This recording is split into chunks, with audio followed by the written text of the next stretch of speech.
Hi, I'm Peter, and I decided to buy a small hotel in Portugal and share everything about this journey.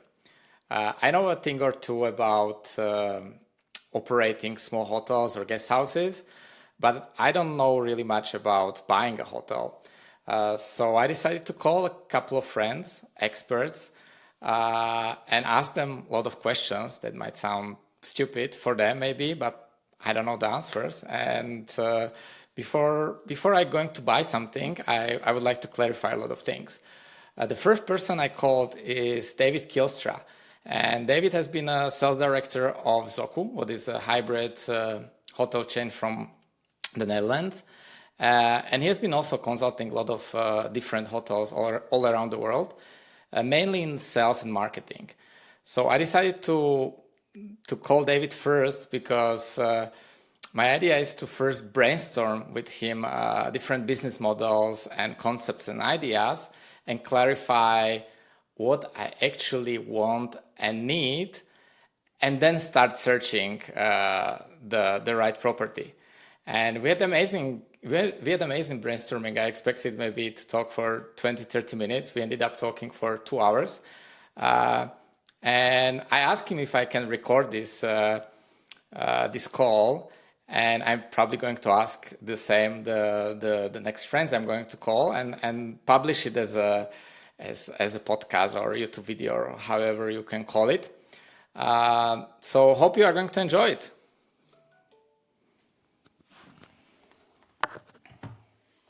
I was telling you on WhatsApp that I have this idea buying a hotel. Well, we actually discussed it a couple of times, and I came to the conclusion that maybe it's not such a crazy idea, and I'm feeling quite confident to do it. And we discussed maybe that's where I would like to start. That when we discussed last time, you told me that it doesn't make any sense to have a hotel that has less than 10 rooms, and even 10 rooms is like very small number. So I'm just curious, like, because I'm thinking about like 10 and 15 rooms.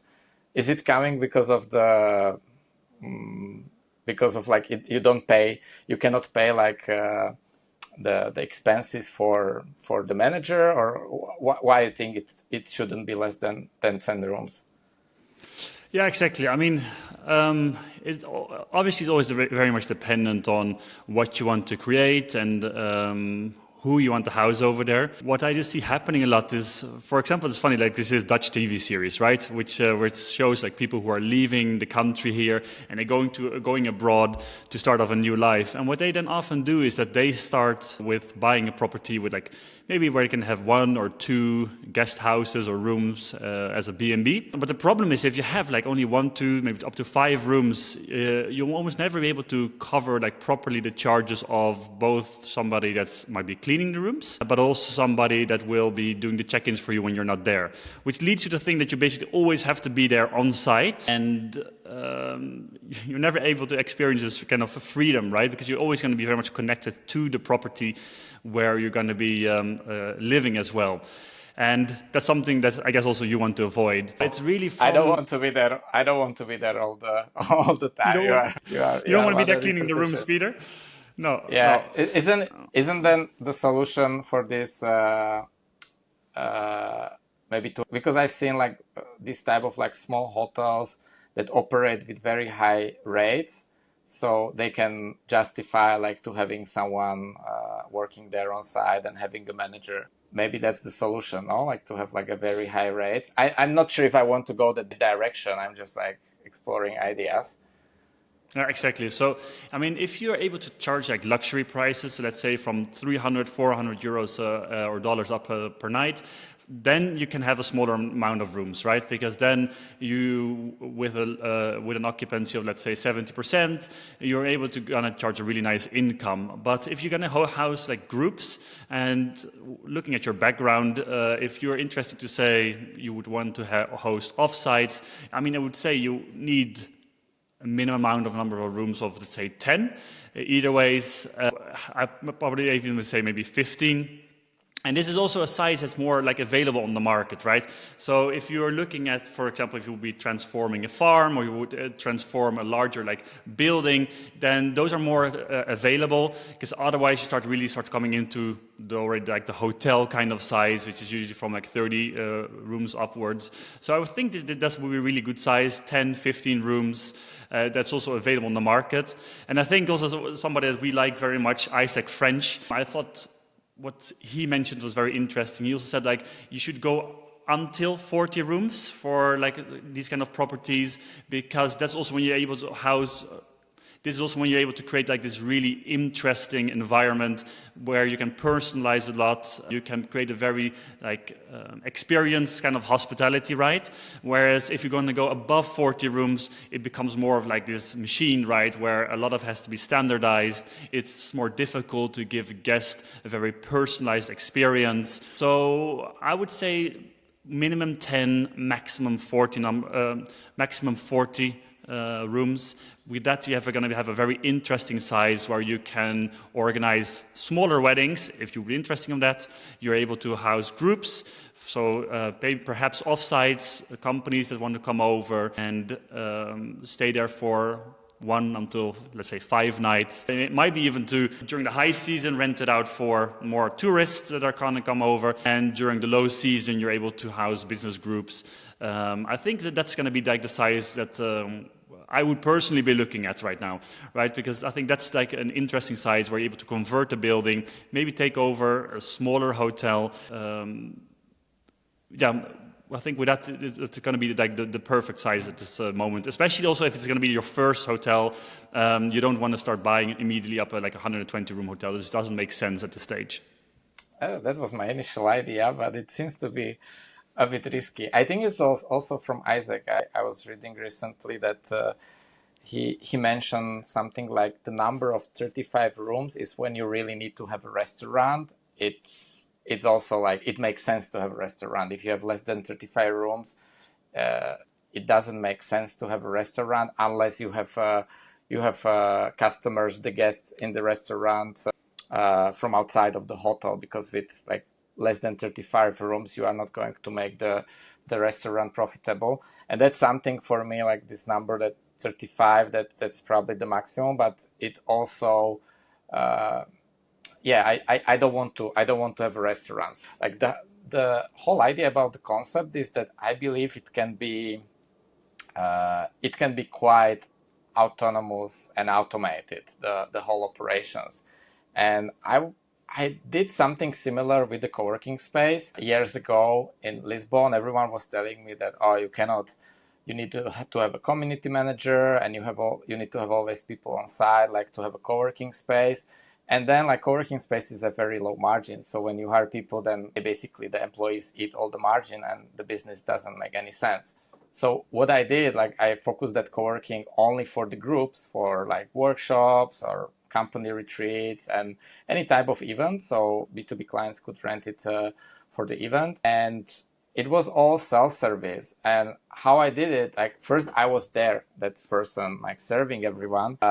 And then I identify like what are the most common issues. And for instance, like the most common one was the internet. Something doesn't work with the internet. And I came with like very simple solution. And I never heard anyone doing that I just installed second line of internet, like from two providers, So one was from one provider, super fast internet. Another one was from another provider, super fast internet.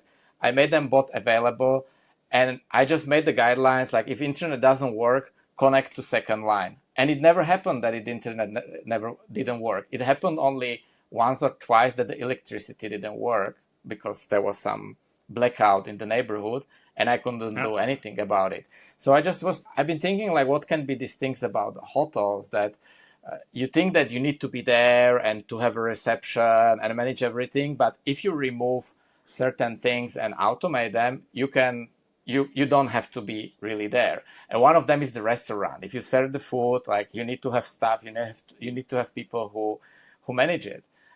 But if you have like groups and it's full buyout, so you cannot rent really to individual clients. That's my conclusion. If you want to do it all automated, and it probably cannot be too big, right? Like to rent like 35 rooms, 40 rooms. without any staff on site, maybe it's possible, but it sounds to be a bit tricky. But renting like 15 rooms, I think it's, or 20, I think it's possible. Yeah. But I don't know. I can be completely wrong. I'm a bit afraid to experiment with this and figure out like, oh, this is not going to work. I have to hire people and I'm going to be somewhere where I didn't want to be. Yeah, no, and I think so. I think it's a really good point because so I was looking together with a friend at a property in Germany, and it was like it filled all the criteria in terms of like location. It was very close to, or at least within 1 hour driving towards like bigger cities. So we saw the demand really being there both for leisure and for business. But then there was just no restaurant, or at least a proper restaurant, within 20 minutes driving.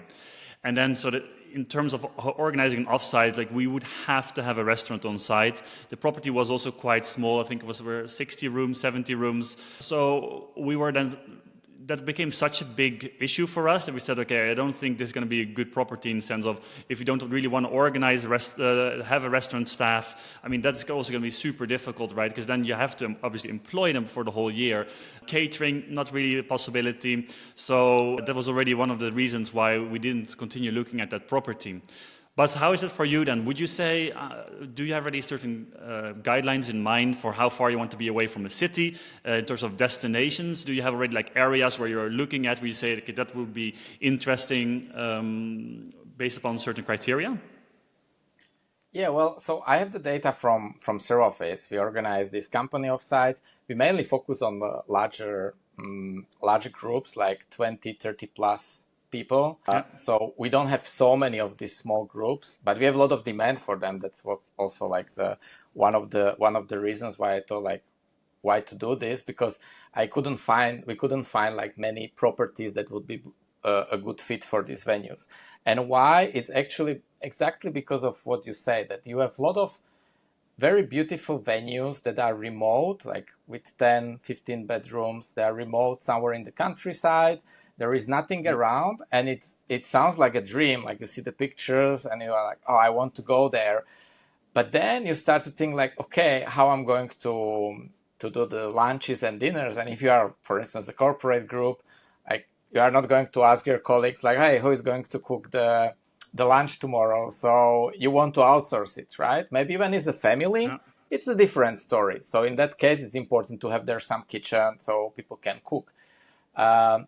But with these corporate groups, they need some food. And what is happening with these venues, that they can be relatively affordable, because I really believe when you make the venue super expensive, you are limiting a lot like the demand, and you need to have like salespeople and so. So I think there is some sweet spot with the price. But then when you don't have their on-site restaurant, what's happening, these venues, all of them are offering like, oh, we can manage the food. You just have to pay. We can manage. We can find a private chef, and he will cook for you, or she will cook for you during your stay. And this idea comes from the weddings. If you have a wedding, that wedding is typically like one afternoon, and it's very expensive, but people are going to pay that. It's once a life, sometimes more than once, but typically once a life. But for corporate groups, it's for like 5 days. Like we have the data from Office, like the retreats of this size, like 20 people, 10, 20 people, they stay in average 4.7 nights. So let's say 5 nights. And if you stay 5 nights, it's getting very expensive to have a private chef. And then it's not affordable. So only like corporate groups that are leadership teams, or, like more high profile people from the company organize executive team with the CEO, they go for an offsite. They're okay to pay for that. But if it's like a startup or some agency, a regular company, they don't really want to pay that. So we came to the conclusion that it needs to be close to the restaurants, walking distance. And this is also tricky. Like, what does it mean, a restaurant? If you are somewhere in the countryside in Spain or Portugal, there can be a restaurant in walking distance, but it's maybe not the restaurant you want to go to eat every day, right? So I would say it needs to be at least like 2, 3 okay restaurant, and one of them could be a bit better, and then it's manageable. It can be in like walking distance, like 10 minutes, 15 minutes. I think that's fine. That people are fine to walk. if it's in the nature or in the countryside. But yeah, if it's just too far and you have to go by car, or you have to hire a private chef, I wouldn't go to. I would filter this type of venue. So for me, this is like hard criteria that I don't want such venue. Yeah, and especially if you're saying 4.7 nights, right? I mean, then just even if you have a restaurant close by, but if it's only one, people will get tired of that as well, right? For those number of days. So I think then, so you said that maybe in the countryside it will be more difficult. Beach locations you have mentioned earlier as well, right? And I think if you're going to be at more of a beach location or at least close to it, you're going to have a lot more. You're going to have a lot more options in there, right? You're going to have more restaurants. People are going to be able to maybe have going to a beach club for lunch. They have like during the night, maybe there's another restaurant. So I think that at least then you're going to have more of a combination of different, both restaurants that you can be having lunch at or dinner at, and then probably have maybe some kind of breakfast that you can still make yourself if you facilitate that on property, maybe even grocery deliveries. But do you think that is that a better option to look at more beach destinations? Yes, but there is this. We didn't come to that yet, but it's also a question of budget, right? Like everything that is on the beach is significantly more expensive. Yeah, I was looking on that. There are some like very touristy places where they can have a lot of restaurants, but then they are closed during the winter and doesn't work for you. But there are a lot of times, like a lot of towns, especially in Portugal, where I'm looking on, is that they have like a lot of local people who live there, so the restaurants are open all year round. It's not so it's seasonal, that there are less tourists during the low season and mid season, but they still work. But yeah, those that are close to the beach, those properties are significantly more expensive. So I was thinking, like, from what I researched, it seems like the sweet spot is somewhere like 10-15 minutes drive from the beach. So you still have to get to the beach, but it's not very far. And those properties are like half of the price, or like 3 times cheaper than the similar type of property close to the beach. Okay. So then I think then what you would say is then within 1 hour ride from the airport at least. So at least that's the maximum. And then you say 15 minutes from the beach, that would be more acceptable for most companies, because then at least you still have the possibility to go there. Again, I think you might be visiting that once, twice during your stay, either ways. So I think then already you start getting down to a lot of criteria. I think either ways, travel time 1 hour is really the max, right, from an airport. You don't want to be further away than that. Well, this is my experience with the corporate groups. I don't want to focus the property. I don't want to focus this concept only for corporate clients. Like the idea, the concept, what I would like to do is to be for groups in general. So it can be a sport group, it can be people going surf, it can be people doing cycling, it can be a large family that wants to meet, and corporates are just like one of the segments. But for them, yes, in Europe it's like 1 hour from the airport is okay. Like it's kind of maximum. It can be like more, like 1.5, but it's much harder to sell, and more than 1.5 hours doesn't work. This applies for Europe. For instance, US is very different. In US, people are more used to drive, and it's maybe like ideal is up to 1.5 hours, and maximum is 3 hours. So it's almost double. But in Europe, it's like 1 hour. Also, like I was looking on the market, that Portugal is the concept is going to be focused more on foreigners. The market, Lisbon as a city, is not so strong that I can count that there will be a lot of demand from the city, people going there. If you are doing this next to Barcelona or next to Berlin or Amsterdam, very different story, right? So here I'm focused more on the airport and distance for the airport. But I believe like for other types than corporate groups, 1.5 hour drive is okay. It's absolutely okay. Even up to 2 hours is still perfectly fine. But if I want to Yeah. do like a compromise here and to have like focus maybe more on these corporate groups, it would be like 1 hour max from the. Yeah, and I think it's interesting what you mentioned there, right? It's, either way, it's like what I always see is that these beach destinations, and it could be maybe Portugal, it could be Spain, but at least then also you reduce the risk for opening a hotel over there because you have these different segments, right? Like you mentioned now, you have surf groups, you have sport groups, you can have weddings, you can have corporates. It's all possible within destinations. I mean, when we're looking here in the Netherlands, for example, yeah, there's beautiful properties 1 hour away from the main airport. But if you're going to be then again in the countryside, you're really going to reduce the number of groups that you're going to be hosting, and you're going to be shortening the season much more. And that is, I think, something really special with like having a property in Portugal or Spain, is that you want to have these shoulder seasons, right? You want to have March, April, May, June to already organize different events, or that you're going to be hosting groups already, because at least the climate is there much nicer. Whereas, I mean, I'm originally from Sweden. There, you don't want to be there already, like in March, right? Because it's just full-on winter still. Unless obviously that you want to go there for something like that. I think you're making the business case a lot more interesting, being in a destination that is maybe, like you said, 1 hour away from the airport. If you're lucky, like we actually even looked for a wedding venue back in the days in Sintra in Portugal, right? Also, that is very well connected. You're able to even get to some of those locations by train, which is also then again going to reduce the cost. So I think there's less risk to that, that you just have a lot more different target audiences that you're able to going to.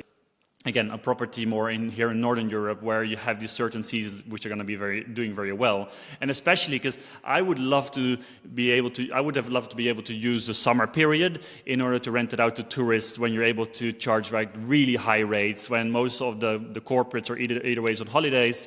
I think that you would be able to then just say now it's just a normal hotel, leisure hotel, and for the other seasons you would be more using it for the different types of groups that are available.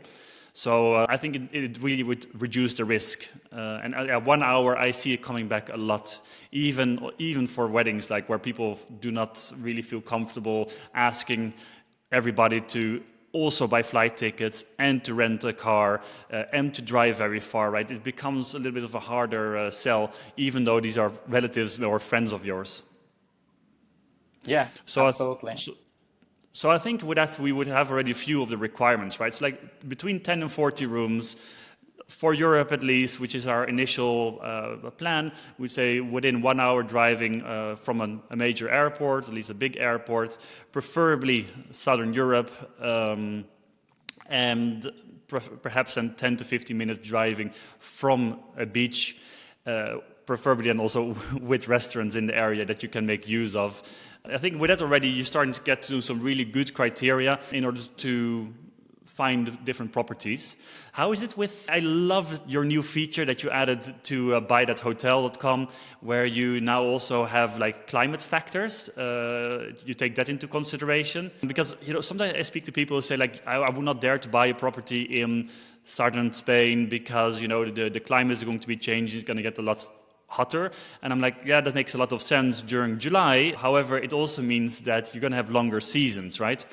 But can you maybe also explain a bit of why you added that filter to the map? Are people making use of it? I'm really curious. Yeah, this is this is something I've been working for a while, and it's exactly for this project that I was just curious. Like, okay, I would like to buy a hotel. I'm going to start the research and I'm going to make it public. So I created this website called Buy That Hotel, and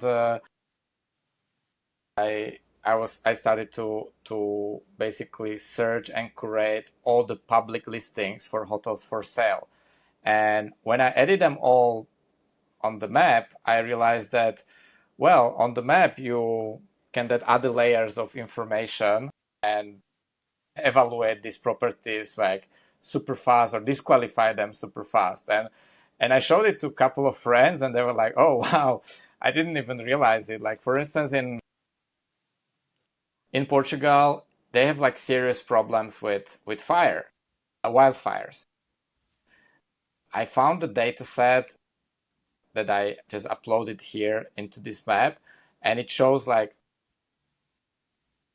how risky is the fire in the area based on the history, like how many fires there already happened and so and so. And it's pretty accurate. So you can like zoom in and see like, well, when it's red means that the risk is very high. When it's green, the risk is very low. And so if you have a property that is around the red area, it's like a serious risk. And it's not just that there is a risk that there will be fire, let's say in the next 10 years.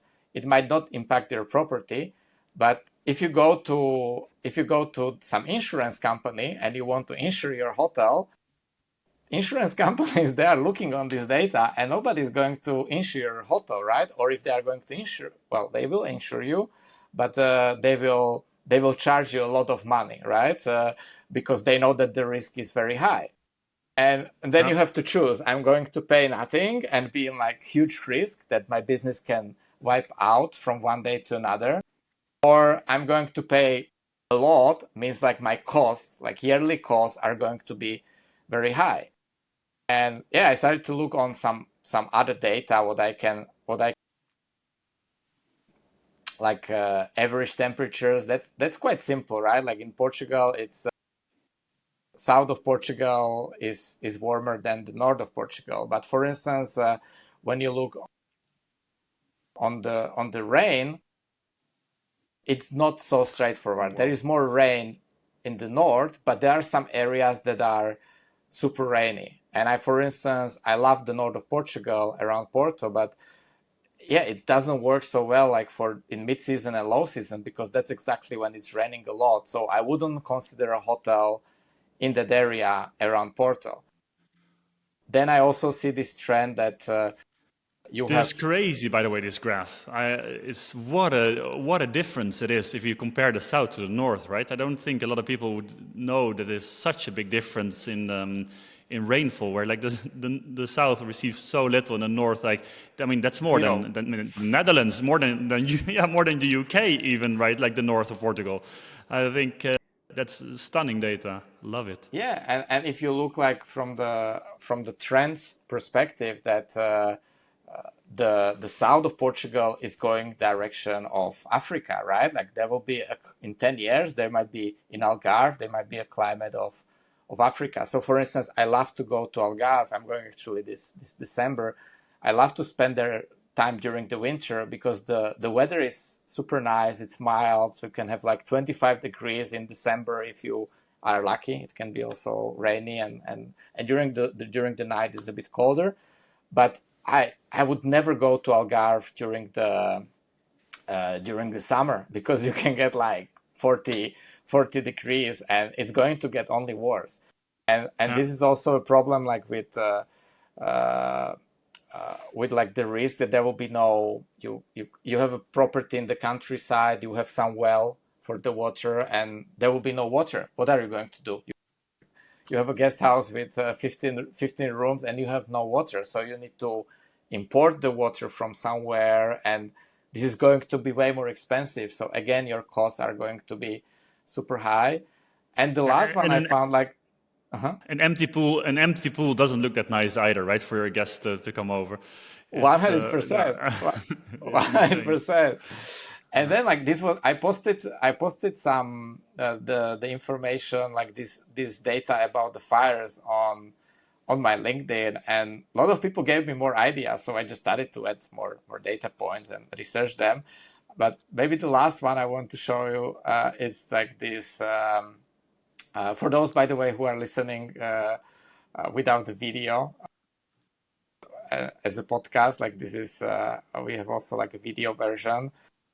And on video, I'm screen sharing the map with all of these different data points. So the earthquake risk, like there haven't been like a big earthquake in Portugal like for very many years. So people maybe don't think about it, but when it happened, like for instance, Lisbon was like what 200 years ago, then it can be like big, like destroying everything. But there are only some areas that have like high risk. So it's like one map is like with the earthquake risk, but another one, someone wrote me in the comments on LinkedIn. There are this, like, they call them like seismic faults.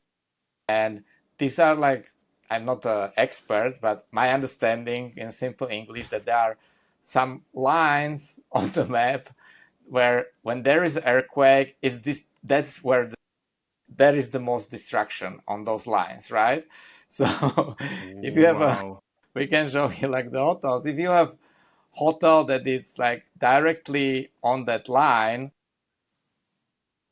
maybe It's nothing again will that happen. Yeah, maybe nothing was will happen again in that the next years. property. I thought again it was a property was also high on the fire risk, right? I think they are going to have a big problem with insurance over there. Wow. By the way, Felt should be sponsoring you. I mean, you have been using this map tool for so long already. It's a cool tool. I've also started using it now because I see it for coming by all the time. Beautiful. And I love that you also... The opposite Yeah? is happening. They're trying to force me. So I'm using it just like I'm not charging for anyone for like this Yeah. data. I'm just sharing this research with this tool called Failed, and they try to upsell me to enterprise because like I'm just uploading the data sets, and it's like, oh, you are using too much data storage, and you have to migrate to enterprise. Talk to ourselves, and I was like, Yeah. what? Like I'm just like a single person user. Sorry, off topic a Exactly. bit.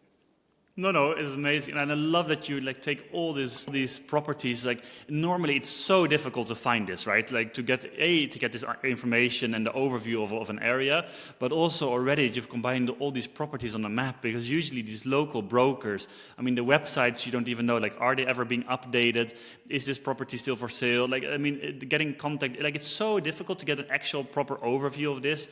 I love how you have put all of this on one map, and I thought it was really easy to use now. So, I mean, but then if you would be looking more also at the property itself, right? I think there's also a few things you should take into consideration there. Because obviously if you buy something, there's only going to be compromises in terms of price, that's one, but also just looking at the property itself. What does it have? What are the rooms, the public areas? And you already mentioned internet, right? Because I think for most of the groups you already mentioned, we spoke about both corporates and sporting groups and weddings. Normally you're going to spend quite little time in your room. Most of the time you're going to be outside and enjoying either the event or whatever the reason is. So I think for the rooms you would have to keep it extremely simple.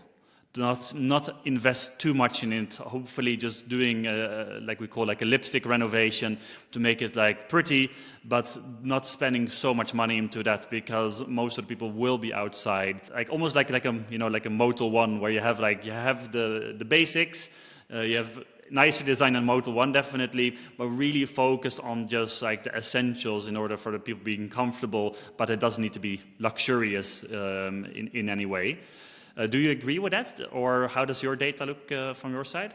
Yeah, I always I believe it's just in general a trend in hospitality that people traveling are using more for experiencing, spending time outside of the property, and it's less about the property.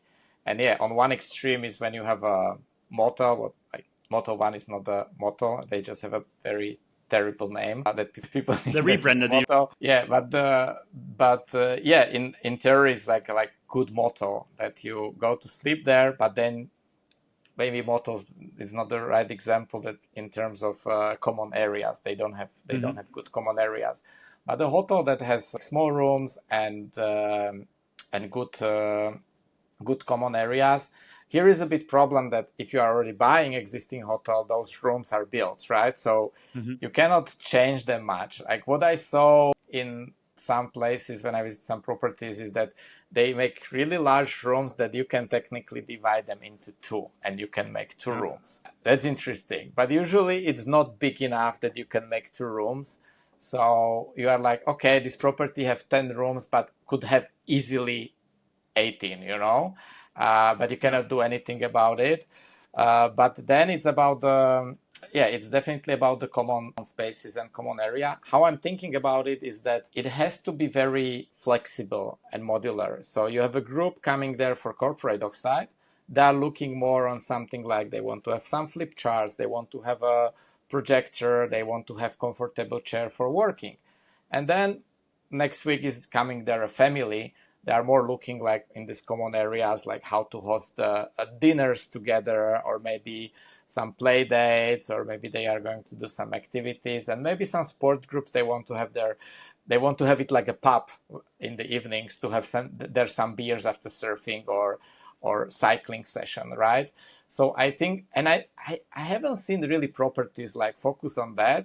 And I think it's because if you don't have a full buyout, you cannot completely change these common areas, right? Like if you have different guests just renting it room by room, you want to make it appealing for everyone and not just for like certain type of groups. But if it's a full buyout, it can be completely customized, right? And actually like make like a complete change in customization, like from one concept, let's say corporate offsites, into another concept like a surf camp. It's not so difficult. Like it doesn't take so much time. I always think, like as an example, I have a friend of mine, John. He was for many years running a co-living space in Spain, in a town called Javea, near Valencia. And the concept it still operates. The concept is amazing that they have during the summer they have a hostel for 3 months, and then 15th of September they convert that hostel into a co-living space, and that co-living space has completely different name. It's called Sun and Co. The hostel has completely different name. I forgot even what's the name. And for hostel they have bunk beds. For co-living they have more like private rooms. For hostel they have a lobby, and for co-living they have their workspace area, and like this type of like changes and the branding and so. And I asked him like, wow, but that's like a lot of work, right? Like it takes like what, 2 weeks to make all these changes? And he was like, no, we don't have time for 2 weeks. They do it literally like in 1 day. Like you just come, Really? you take out the beds or like change them, put things to the storage. You already know what to do, and you just make all these changes is like in like 1 or 2 days. And I was like, yeah, like that makes sense. So if you are not doing such a radical change, I'm not planning to change it like from co-living to a hostel from 1 week to another. It's still going to be for groups, and they are going to use it in kind of a similar way. The rooms where they are going to sleep are going to be the same. Just the common areas are going to be, they're going to have maybe a different use case. And they all want to have fast internet, right? Like they are like things that like probably everyone would appreciate, to have a nice kitchen if they want to cook. Even the corporate groups, they love cooking together. Maybe not every day, but every second day to cook something together as a team building activity. Yeah, that's the idea. But it sounds like too obvious for me. And I don't know if it's like I'm just naive, or I'm actually not naive and I have like a lot of experience and I observe a lot of different concepts. And I'm surprised that nobody is doing it. Like this kind of like, I wouldn't call it, that's another thing. I wouldn't give that hotel a name. Like everyone wants to name a hotel, and you go somewhere like, oh, it's Margarita's Villa or Sunshine Hotel. No, I wouldn't give it any name. That as a guest, you can give it whatever name you want. Like you come with from Google for like your marketing team offsite, and you will call like Google House, and then you come with your family and you will call it Kijlstra House. You know, like you can even like put there some display and like change that name like with some digital display, right? So this is the concept. I don't know what you think about it. I know that you're a big fan of these branded hotels. What is kind of similar and going into that direction, right?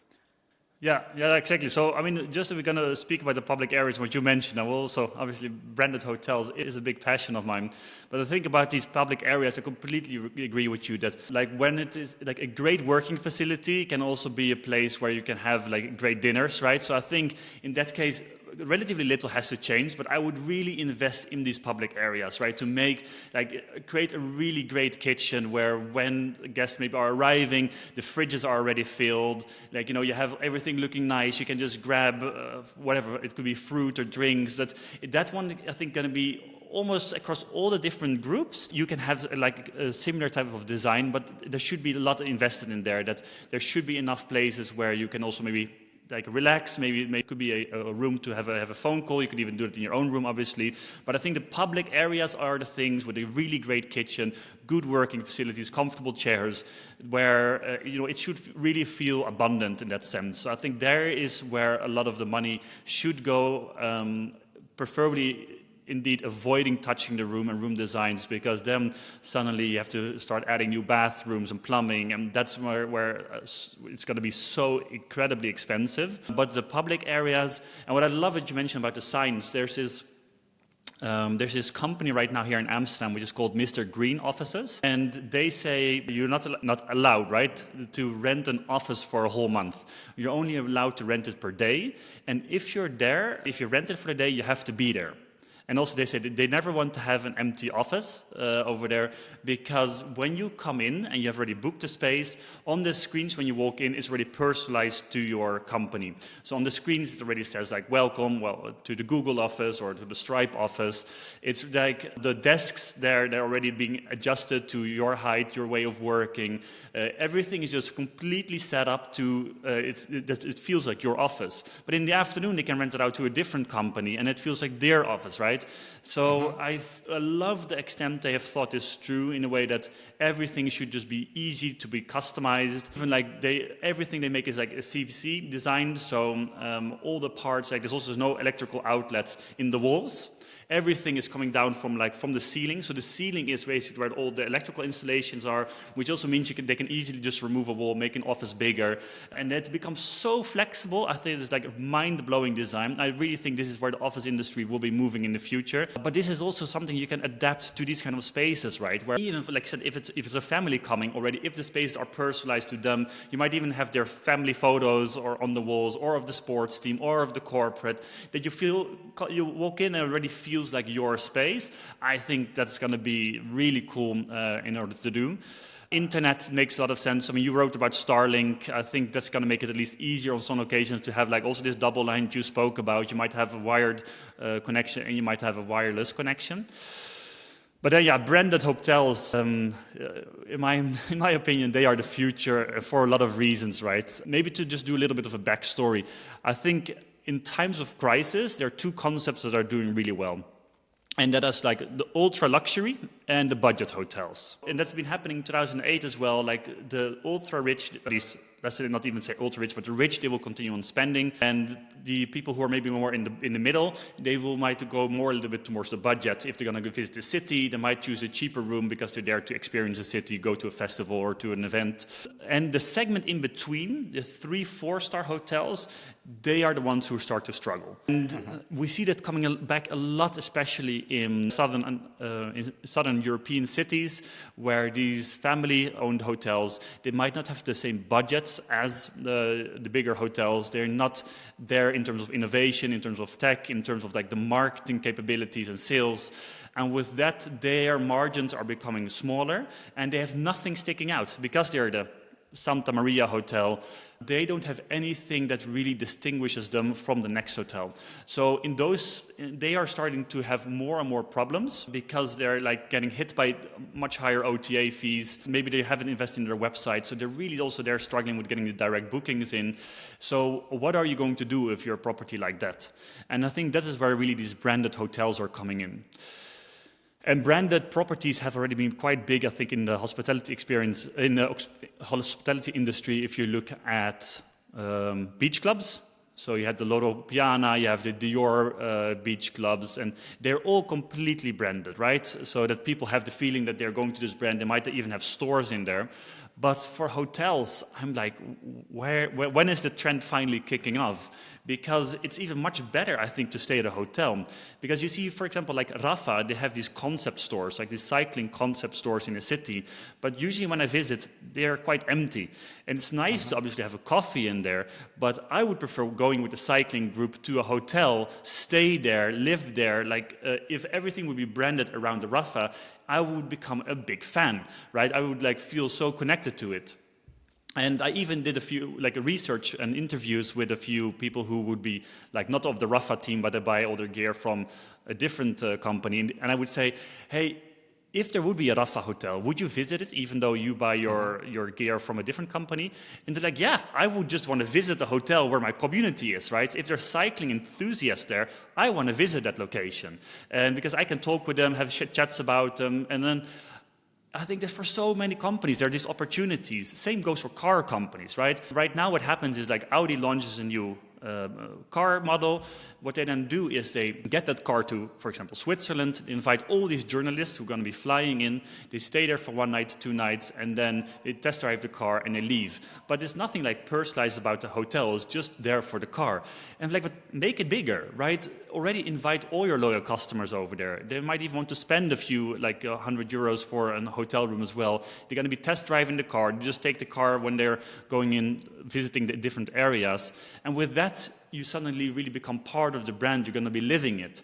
And there's so many community-driven brands nowadays, especially these brands that have been started on social media, that are completely like, have an online fan base, but not that much of an offline fan base, where I think this makes a lot of sense. And we finally now see it happening with Elle magazine. They started off, at least they sub-licensed their brand. So they now have 2 properties, one in Amsterdam and one in Paris. We see it happening with, the name is skipping me, La Maison. Something is interior brand, a little bit similar, that they have made their own hotels as well, where they already showcase all their the items they sell. It could be chairs, it could be smaller items that are completely in the hotel. So there's so many ways to go with this. You stayed at the Muji Hotel, there's obviously the Hard Rock Hotel. So I feel the trend is starting right now. But you would not even have to do like a complete like renovation, right? It's just adding in the right places, parts of your brand. I think there's just so many benefits for the owner, who will have a new target audience coming, the brand, because they can like suddenly have a new channel where they can invite their loyal fans to, or their customers to, and also for the local area, right? Because then they also going to be having like properties where, and the property owner, but like have new concepts that are not just, again, just a random hotel, but really one that's being more entrenched, that is for a community, that may be really part of like the local neighborhood as well. So with that, I feel it's really interesting, but you take it obviously one step further. You say it's basically the opposite of a branded hotel, and it's a white label hotel. Because there you say like you don't put a brand on it, because it could be any brand. So in that case it's or the opposite or it's similar. And I think that's also really interesting for the concept that we're talking about right now. What if you can already completely, like every time, change the brand of a hotel just for the one group that's staying there, or just for 3 months that there's a big launch of a company and you just transform a property into a temporary branded hotel. I think it's super interesting.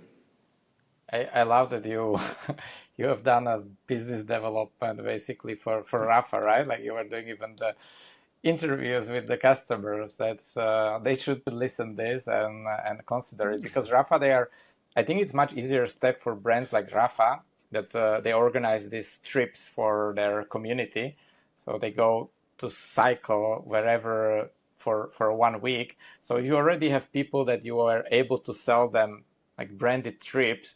Then selling them a venue that it's branded, it's probably going to be much easier than, for instance, the hotel Muji I mentioned that I visited last week, that the brand is focused on like, it's like an IKEA type of, it's a furniture, right? So it was kind of a risk for them, like, oh, is it going to work? Are people going to be excited to stay in our hotel? But if there is like this middle step that they're already doing this type of some kind of events, I think it's going to work. Like for the same for corporates, right? They're already organizing offsites without any branding. So you just like give them another step. And I was doing like, it's going to be already like 7 years ago since I stopped, but I was operating for a couple of years, a co-working, co-living space. We can call it guest house. And we hosted some companies for offsites, and they wanted exactly this. They wanted to brand it. We had, for instance, TopTal, a marketplace for these developers and designers, and they wanted to have the branded wall, and the merchandise was on the walls and in the rooms. We called the name, I think we renamed even like some Wi-Fi on like the name of the company. So you can do like these little things that the employees come and they feel like, oh wow, this is cool that company cares. And yeah, I also love this example. I'm going to research it. I never heard about this office company in Amsterdam, because in some way it's very similar to this idea what I was mentioning, right? That they have that's maybe the next level, that they have every day or in the morning one company and afternoon a different company. Yeah, exactly. I think it makes so much sense. And then obviously I'm a commercial guy. I really like also really looking at the distribution. And now I'm going to be nerding out very far, okay?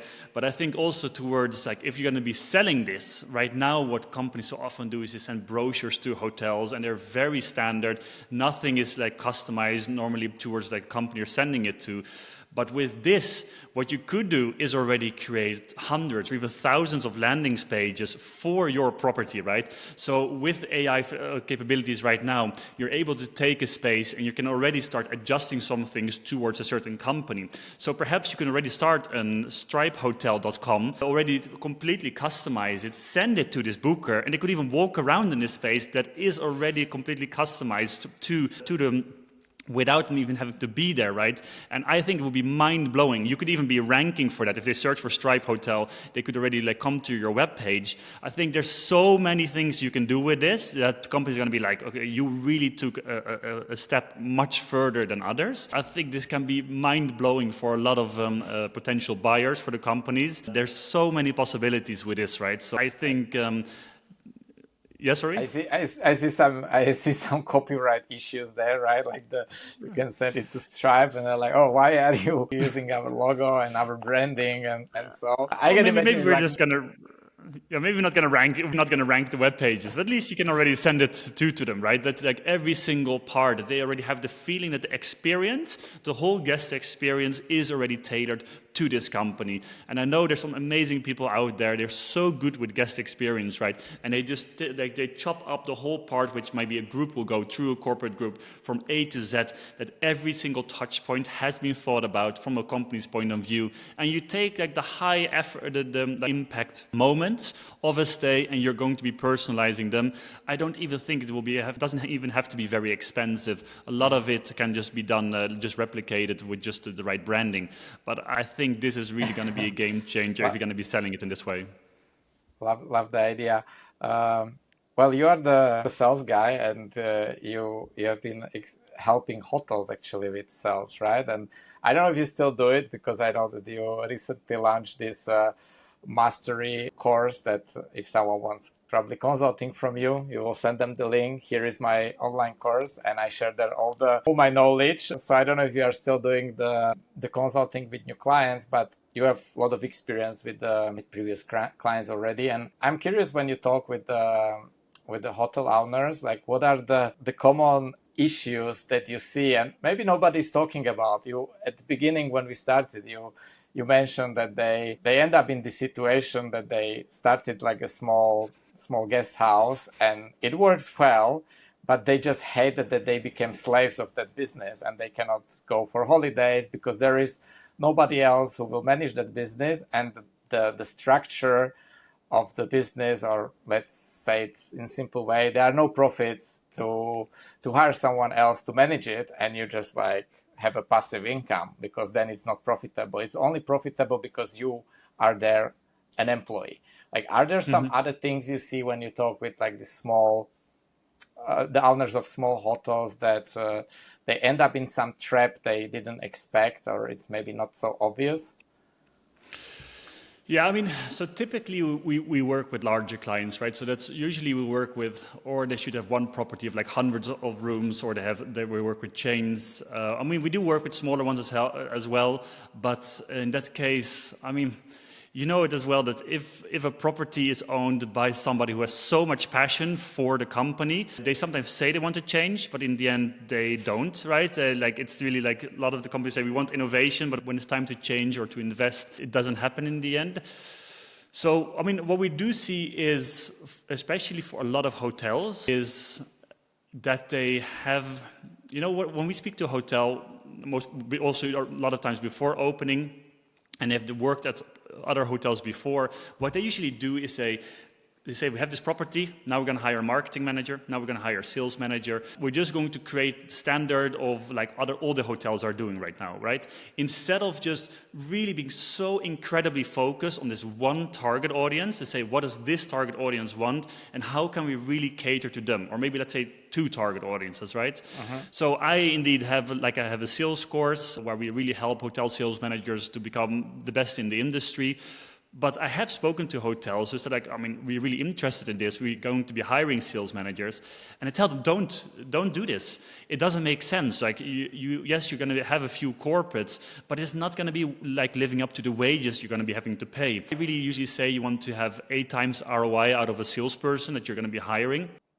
8 times. If 8 times, like 6 to 8 times, is definitely one I would be is a goal for me personally always.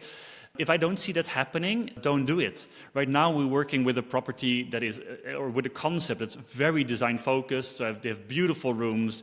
It's really something completely different than from a standard hotel. And they also wanted to have a sales team. And I said like, no, I think it's much better instead if you're going to go all the way into social media marketing. Make sure it's like you're going to show your property properly. Use the right channels, right? They also were for more of a like lower budget customer. I said, like, use TikToks, use short form video in order to really properly show your location instead of just following the route that every hotel is doing.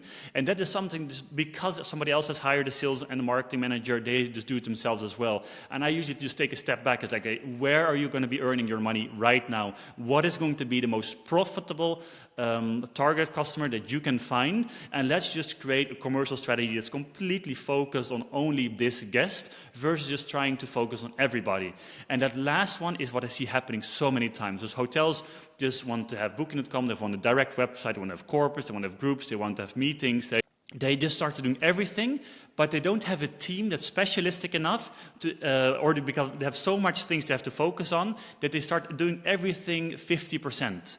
And then you oftentimes start falling into a trap that because it's not being done that well, the OTA share starts growing, so you start paying a lot of commissions. Maybe the sales team is not performing them optimally, so you pay a large amount of wages, but it doesn't result in really good direct or corporate reservations. And with that, then it's going to cost you a lot. And then instead of being very profitable, you're going to have very average margins. And this is really something I see coming back so many times. And again, if we're going to look back at Isaac French or Ben Wolf from the Ornera concept, they just did one thing well, and it is just they went all in on social media marketing for their properties, and they are very designed properties, right? So it made complete sense for them. But they went just all in on this one amazing channel. They became the best at that. They figured it completely out. They got more than 300,000 followers on their social media channels. With that, they get so many of the bookings direct. They don't have to shell out amazing, like high commissions to the Expedia platforms. And with that, they're in full control of their own property. That is usually what I really recommend. And the biggest pitfall I see coming back time after time in hotels is that we're just too broad of a focus. And with that, you're just losing a lot of profitability. Yeah, I see the same with not only small hotels. It's also with the large hotel that they don't focus on like 1-2 main channels. And of course, you can have all different type of clients, but like the focus, hotels are typically like small businesses. They have huge operations, but from marketing and sales perspective, they are very small and they don't have many people. They are understaffed, so you cannot do. I'm also thinking like with these groups, what makes sense is to find like groups that are complementary. So in ServOffice, we have quite a few venues that are focused on weddings that are during the weekend. And they come to us like, hey guys, you are doing these corporate events and we are empty during the week. From Monday to Friday, they're empty. And they just offer us like, look, our venue is focused on weddings, let's combine it with the corporate retreats. Sometimes it works. I think it can work amazingly well. But why it doesn't work? They don't want to make any changes. Like we explain them that if there is a wedding, you cannot have like these wedding tables with the white clothes and chairs like with the white cover. like for the corporate even, it just doesn't look good. You want to have chairs and tables that it looks more like a cool office. It looks more like a WeWork. With also other things I mentioned, like for instance with the catering, like you cannot sell like 100 euros lunch in Spain, like for to corporate groups. Yes, you can sell it to wedding because you have like 7 courses and there are drinks and so like. No, these people are like corporate groups. They come for work. They want the light lunch, ideally with like a lot of food. You don't have to include alcohol for lunch, and stuff like this. So you can make it more affordable. Sometimes it's nice to have a glass of wine. Maybe for dinner you can have more wine. Like they don't want to customize it much. Like they want like, okay, we want to have more corporate groups during the week. And I just thought like this can be really mastered. Like you combine like just these 2 segments, like weddings and corporates. I personally don't want to do weddings, so that's maybe like but that the families, for instance, they are more during the weekends, corporates during the week, so they are complementary. If you have sport groups and families, they are overlapping usually. They want to stay more over the weekend, So I think that's also like a good strategy to think like how you can complement your clients for different days of the week. Yeah, exactly. And I'm really focused on that one, right? I'm completely agree with that. There are really some really good segments that can overlap in that sense, and finding the most profitable ones with that, I think it's a really good one. And that's why I love your hostel and the co-living example as well. Even though it's not during the same period of the week, at least during the same period of the year, right? And then I think the same design will almost already facilitate that in terms of like how the public areas are looking like. So yeah, that makes a lot of sense. So I have now a lot of insights and food for thought regarding the criteria. I think it's way clearer for me what should be the criteria and how to search. So maybe we can have another call and chat about how I'm starting to search, and maybe I will already come with some examples of properties that I found and how to approach it. We don't need to Yes. we don't need to end the call. I just wanted to make like a bit of pause so we can I breathe. completely understand that one. Can you maybe only ask one last question to me, Peter, about the risks? Because I think if we already discussed environmental factors, and then I just wanted to mention staff reliance, because I know that's going to be one coming up a lot. Oh, wow. Yeah, that's a good one. And then we can skip to this one, because then we say like, hey, are there any more risks that we should be speaking about? And I think, well, and then we can just afterwards go down into the other call.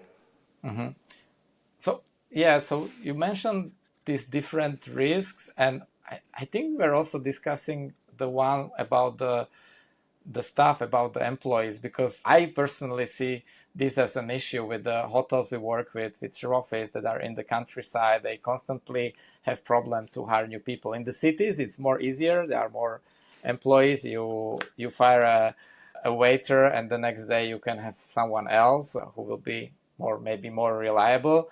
But in the countryside, you don't have so many options, right? Like you have maybe some people in the villages that are nearby. That's also like one of the reasons why I'm like afraid, or I don't want to go into the model where you have a restaurant on site, because I talked last week with a friend who has here a small hotel in Japan. I'm currently in Japan, and she said like, oh, we have like such a great optimized business that it's a small hotel with 20 bedrooms, and she said like, we have only 12 full-time employees. Like, I don't want to have 12 full-time people running it, So do you see the same thing, like with the risk that hiring the people and maintaining them is a big problem also for the low season when you don't have enough work for them? Yeah, no, I think it's a huge topic. It's a huge topic in the hotel industry right now, like finding staff, keeping staff especially, and that's also for me the reason I would not be looking too much into the countryside is because there you're going to be maybe having somebody for the summer. People maybe are on, like students might be on holiday and then, or they're not in school, so then they can work for you during the summer. But then during the autumn season, the shoulder seasons, where we do want to have these groups in, it's going to be much more difficult to find a staff. So that would be like quite a big red flag. I mean, I even heard about somebody who launched a hotel somewhere in Europe, also in the countryside a little while ago, and just before the opening, already half of the staff just left because somebody else paid better wages. Like insane, right? That it can sometimes go so quickly. So yeah, it's a huge topic. The only thing I really like about this, if you have a beach, or at least kind of a beach location, is that all the hotels are going to be having their staff there from, especially during the summer periods, but they usually let their staff go during the shoulder season or just during the low season because they're not have any work, or they're even going to close some parts of their restaurants. And I think if you have a concept at least where you can provide work throughout the whole year, or maybe like, let's not say November, December, and January, but at least for the big part of the year, I think this can be a really big benefit, because suddenly you're much more interesting to work for versus a hotel that only is going to be operating during the summer months. And also, I still feel it's very much reliant on the hotel itself. How are you doing your employee marketing? Most of the time, if you go to a hotel and you check their vacancies, where do you see it? Somewhere far down on the website, somewhere in the footer, you see like a little jobs button, and then people are surprised that they cannot find their jobs, right? So that that are getting so few applicants. So I do think every hotel should have some kind of strategy, marketing strategy, also for their employees, making sure that throughout the whole year, targeting on social media employees exactly on the right channels where they are, to make sure that they have a very active pipeline for both, I mean, their customers, but also for their staff, right? Because it's almost as important, or maybe even more important. But in the end, I also would say make sure to create a concept that is not that reliant on staff. That if somebody calls in sick, it doesn't mean that you cannot run the group, right? It should really be almost self-reliant. And that's also why these concepts such as Bob W. and Limehome and Numa, why they've been growing so rapidly in Europe, is because you check in with tech, you don't need a reception, like everything is very low staff, and that works very well. And I think 5 years ago already, that was almost not possible for any hotel to create. But now with the right tools, you're able to almost create like a whole concept yourself already, where people can check in themselves. They can do a lot of the like communication already via an application. So I would focus definitely on trying to make it as lean as possible. But do you think for your groups, Peter, do they like it if there's little staff on site? Do they like it if it's more private and that there's no people around too much? Or how do you see it? Do you see it as a risk yourself if it would be like a low staff concept? I don't see it as a risk. I can compare it with the property operated or there were more properties for co-living and co-working, because it was focused on the individual clients, digital nomads, remote workers. And I was there on site, I was hanging out with people, going out, organizing during the weekend, let's go hiking, let's go surfing, sightseeing. And I was there like, that was my life, it was also like in the period of my life, I was young, I was really enjoying it. But then I burned out. I was like, oh, I don't want to do that. But I always thought that I have to do it because that's the hospitality. And we started to host more groups, more corporate groups that were coming to our co-living. And that's also like how the idea for Srofis and doing what we are doing now came, that these corporate groups, they came. I remember like this group from Stripe, they were telling me like, I came like I did the check-in, and then I was in the co-working. I was working on the laptop, in the co-working, like I used to do every day. And they were like, oh, are you, Peter, like, are you going to stay here? Are you going to be like around us? Like, I don't know. We thought that it's more like for us, the private, this is private. And I was like, I don't have to be here. It's okay. And I just left. And then I came like next day to check if everything is okay. They were working the co-working, and they look on me like, it's good. Like we don't want to sound arrogant, but you don't have to. You don't have to come again. We have your WhatsApp. You can. We'll write you if there is some issue. And I didn't write me with any issue, and I saw like, oh, these groups don't prefer to have their people on site. So in the future, I was just giving them like that insight is coming from there, and I assume that with other groups is going to be similar. Maybe some group of friends like doing, I don't know, surf camp, and so they might like to hang out with the owner, have some beers, and ask about like where are your favorite surf spot and so. But I don't think it's necessary, So from this perspective, and then having people on site like, solving problems, I think it's all about the processes. If you know what these problems can be and you write it down, that for instance the internet we use as an example, you can solve them remotely, most of them. Yeah. Many problems are related to cleaning, that maybe the room was not clean enough, or I don't like my pillow, or I don't know, I see a stain on the carpet and I don't know, I need to clean it, and yeah, you just need to send the cleaner and to fix it, So you need to have people who can do cleaning on spot, or you work ideally with some facility management company, property management company, to which you can outsource all this cleaning and facilitate maintenance type of issues. So you just like write them and they will solve it. And if the company doing it is larger, they have multiple people, so they can do it any time of the day. And I think that's the solution. But for that, for instance, it cannot be very remote. It cannot be in very countryside, because these companies, they typically don't operate so far. So you can have it in Sintra, for instance, but if you go like too far from Lisbon, the location can be beautiful, but there is no property management company that will be open to operate there. Or if they say yes, they will probably ask like a big premium to do that. And if you accept, then they are going to do it. Yeah. Exactly. That's also what I want to touch upon. Exactly that. That again, it highlights the location, right? So you cannot be too far away from either a major city or just it can even be like a popular beach city again, but that at least have the facilities, have the staff that you can call and to say just come over, even if it's like the middle of the night. If you have the right connections, they will be able to do that. So yeah, okay, amazing.